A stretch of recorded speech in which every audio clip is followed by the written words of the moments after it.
pretty clear that a lack of self-control is not what's making us fat. I suggest you ignore the hype about harnessing your willpower and consider some new ideas that might actually have an impact. I grew up in a small town in Indiana. My family didn't own a farm, but we did have a large garden. We grew corn, tomatoes, peppers, green beans, onions, cantaloupes, strawberries, and probably many other things that I've forgotten. My mother canned vegetables for the winter and made jellies and jams as well. We didn't always have a lot of money when I was growing up, but we always had enough to eat. Despite having plenty of food, nobody in my family gave much thought to how we were eating. My mother constantly reminded me and my brothers to eat more, and we certainly weren't allowed to leave food on our plates. Even with the nagging to eat up, my brothers and I never had to worry about our weight. Neither did any of my neighbors or friends, as far as I can recall. It wasn't knowledge of healthy eating habits or nutrition that kept us thin. In fact, we never gave such things a second thought. Reducing obesity in America is not about diets or information. It's not about reading labels or counting calories. Instead, it is about changing our food culture, which is the sum of all of our habits combined with our environment. Food culture in America has changed drastically since I was growing up in the 1970s. And it isn't one thing, it's everything.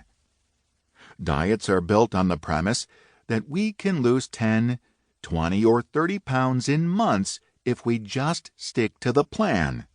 But that's not how we gained the weight. We gained 1, 2, or 3 pounds a year for 30 years. In order to get back to a place where knowing what and how much to eat is an afterthought rather than an act of soldierly willpower, we need to change our food habits. And to do that, we need to change our food environment.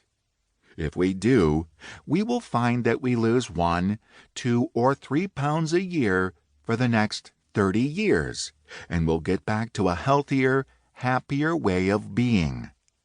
It will be slow and barely noticeable along the way, but unlike most diet weight losses, this will be lasting, and it will also occur without strenuous willpower effort.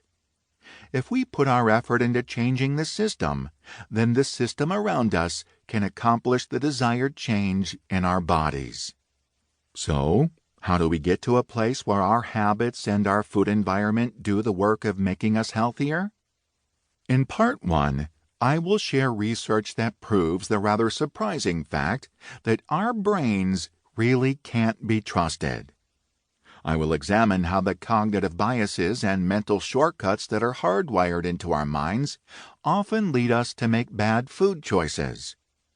If you've ever gone to the grocery store and come home with unhealthy snacks that you didn't intend to buy, then you're familiar with the impact of decision fatigue, which is just one of many biases at work undermining our health. By recognizing these tendencies and understanding the situations in which they arise, we can take steps to limit their influence. In Part 2, I will look at the many ways our food environment exerts an invisible influence guiding our choices, often in unhealthy directions. It turns out that many of the things in our environment that we think are important, like food labels, are not as important as we think, while things like the order in which people around the table order food can be much more influential on our food choices than we ever imagined. As in Part 1, understanding how our environment influences our food choices better positions us to make decisions that support our long-term goals and not simply our short-term desires. In Part 3, I consider some ways we can begin to reshape our food environment so that it no longer works against us. Drawing on lessons from behavioral science, we can redesign our food environment